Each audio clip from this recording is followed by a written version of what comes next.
Section 12.1 is the beginning of doing things with derivatives. So we have 5 objectives in this section.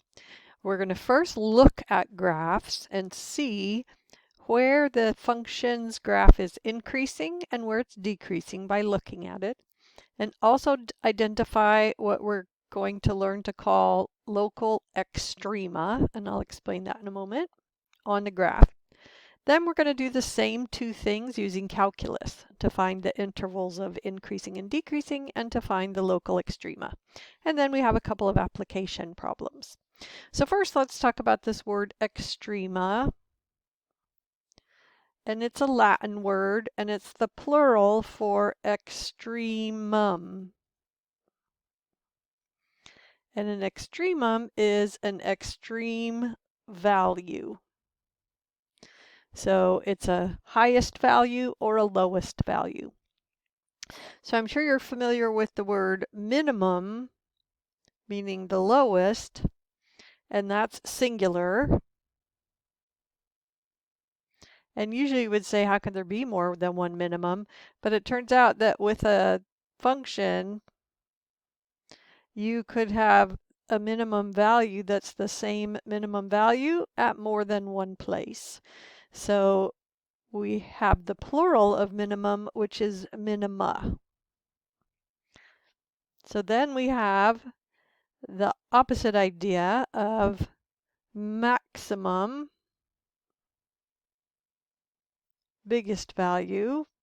So you might have the biggest value happen at several different spots. So it's the same highest value, but it's happening at more than one place. So we call those points maxima, which is the plural. So then both of these ideas, maxima and minima together, make extrema. It's just convenient to use one word to capture all of that, highest and lowest values. So that's what we will be looking for. Okay, so let's start by looking at a graph. And we always read from left to right. And we say a function is increasing if its graph rises as we go from left to right. So in this graph where we have the arrow that says increasing, notice that the y values are getting larger and larger, and that the slope of the tangent line is positive where the function is increasing. And then where we have this arrow that says decreasing, if I draw a tangent line and we see that the function is decreasing, the slope of the tangent line is negative where the function is decreasing. Okay, so there's 3 things we need to put together here. The slope of the tangent line.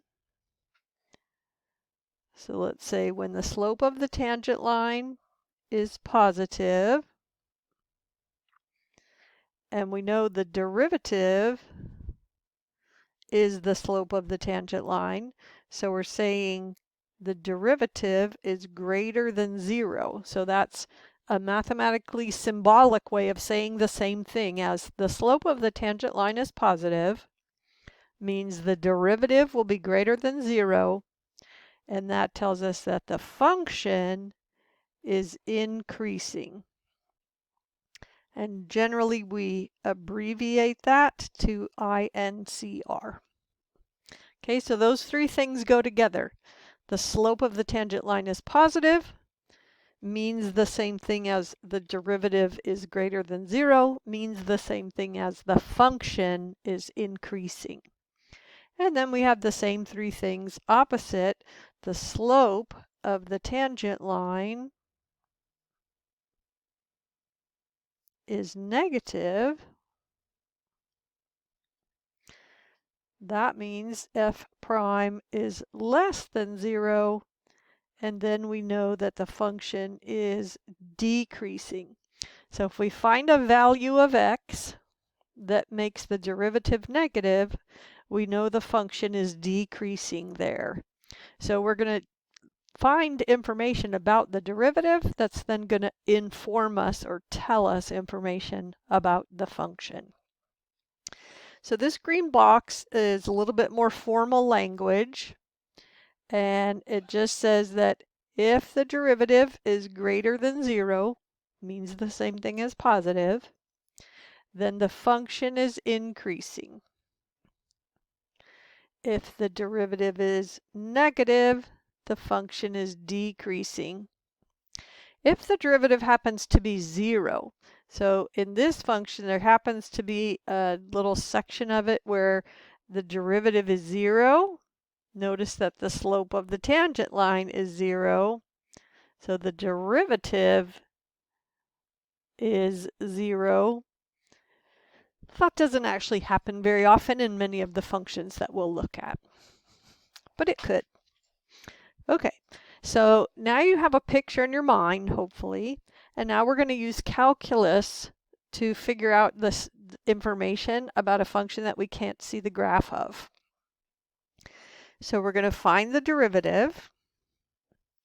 So that's going to be 1/3 times 3x squared minus 4 times 2x.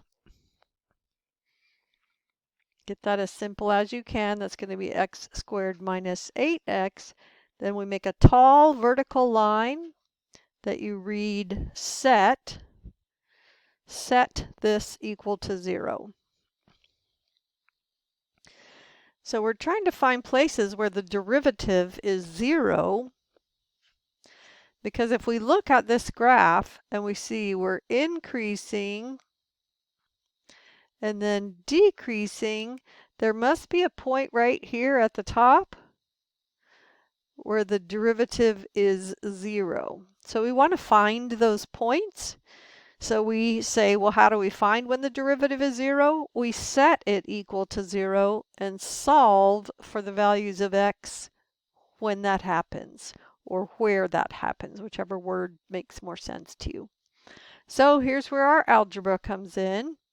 So we want to factor out the GCF of x. And then we use our zero product property that says I have two things multiplied together and they equal 0. So that means either x is 0 or x minus 8 is 0. So that gives us two numbers that we're going to learn to call critical values. So the critical values are x equals 0 and x equals 8.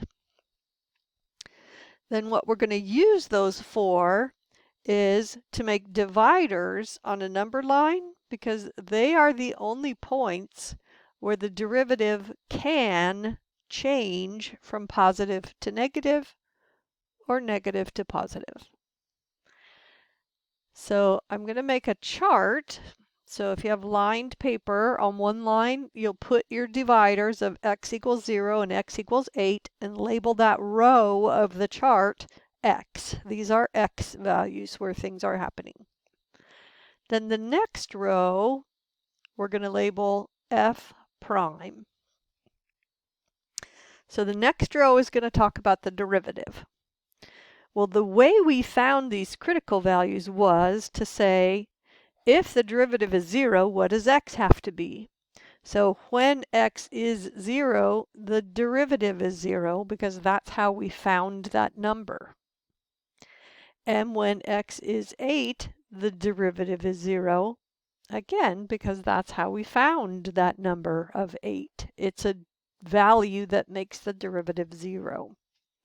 So then leave one more line, because we're going to add information at the end. And then make space for a table that's going to have interval, test point, and then we're going to be asking the question, is f prime positive or negative on this interval? Because it can't change. If we check x is -1, whatever we get, positive or negative, we'll get the same thing for x is -10, x is -100. So you only have to check one value in the interval, and then you can conclude that whatever you got, it's the same for every number in that interval. So I like to pick 1s and 10s. I'm going to pick -10. Then I want to see your calculation for f prime of -10. So that's going to be -10 squared minus 8 times -10.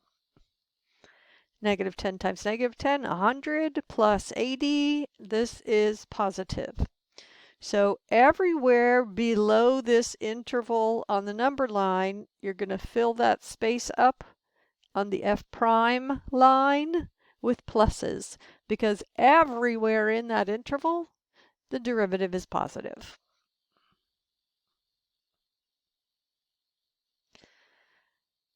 Okay, then our next interval, I always go from left to right.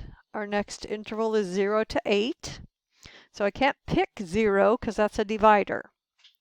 But I can pick 1, and that's going to make my arithmetic pretty easy. So I'm going to do f prime of 1, and that's 1 squared minus 8 times 1. Well, that's very obviously negative. And I don't care what the number is. All I care about is it positive or negative? So in the row on the chart for f prime, on the piece of the number line between 0 and 8, I'm going to put negatives to say everywhere in that interval, the derivative is negative. Okay, then I have a third interval from 8 to infinity, and I'm going to use 10 and calculate f prime of 10. So I'll have 10 squared minus 8 times 10. So 100 minus 80, that's definitely positive.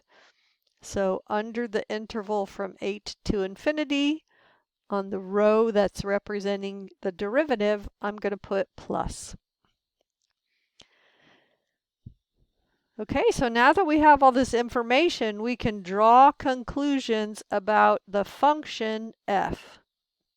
Because where the derivative is positive, the function is increasing.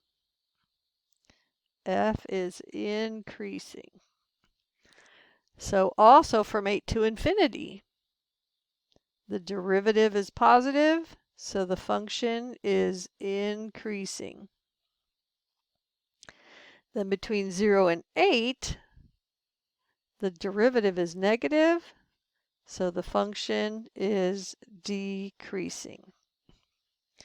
So let's write our answer to the question was find the intervals where the function is increasing, decreasing, and constant. So you need to write your final answer as f is increasing on, so it increases on an interval from -infinity to 0, union from 8 to infinity. So f is increasing on the intervals from -infinity to 0 and from 8 to infinity. And then we would say f is decreasing on the interval from 0 to 8. So I want to show you a picture of what this looks like so that you have a picture in your mind. So here is the graph of the function, and we can see that as x values come from -infinity to x is 0, the function is increasing. And as x goes from 8 to infinity, the function is increasing. And when x is between 0 and 8, the function is decreasing.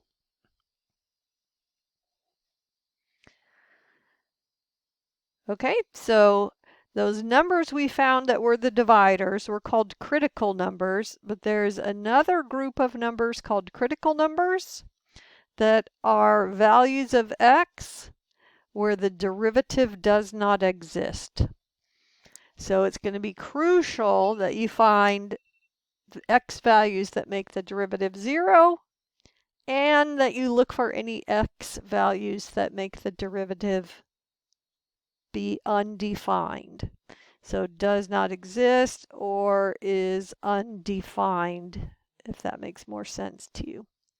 Okay, so I'm going to pause here and then come back and do another example.